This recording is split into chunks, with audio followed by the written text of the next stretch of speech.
Nasaan na ang pake sa kalangitan? Hindi niyo na ba ako nakikita?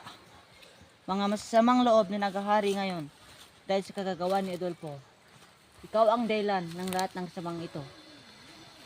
Dulot ng di mapagmataas at murang hinangad.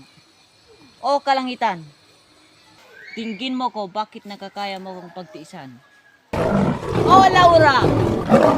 O Laura! Nasaan ka na?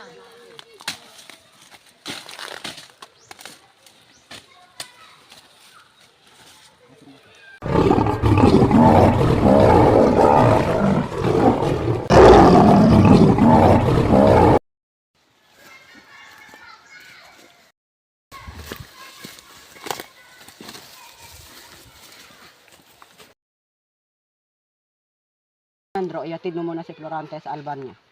Opo, guro. Florante, mag-ingat ka kay Adolfo. Opo, guro. Paalam.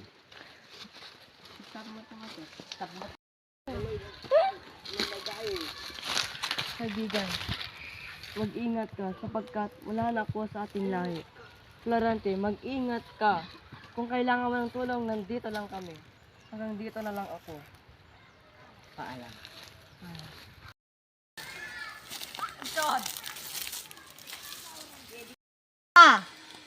Anak! O mahal kong anak, mabutit nandito ka na. Mahal na mahal kita, aking ama. Samahan mo ako kay Linseo. Opo, ama. Iaalay ko sa'yo. Napakaganda ng iyong pagdating. Ikaw kaya ang tutugon sa laban. Siya ang papalit sa akin sa trono. Pansamantala, sasamahan mo ako pumunta sa Crotona. Tulungan mo ang iyong mga ninuno doon at magkamit ng karangalan.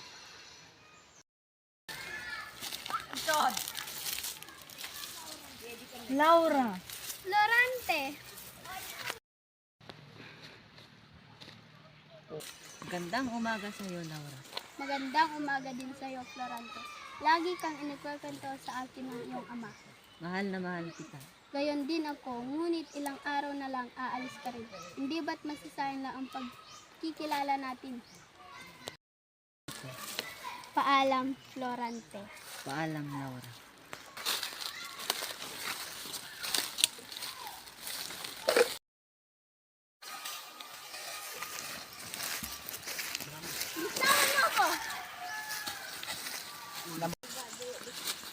Sa wakas, mapapasakin ka na.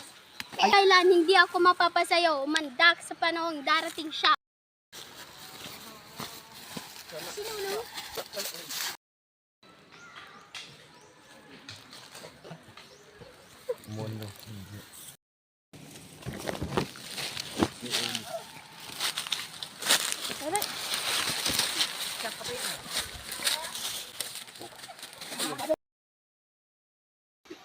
Sugod mga kasama! Sugod mga kasama! Sugod!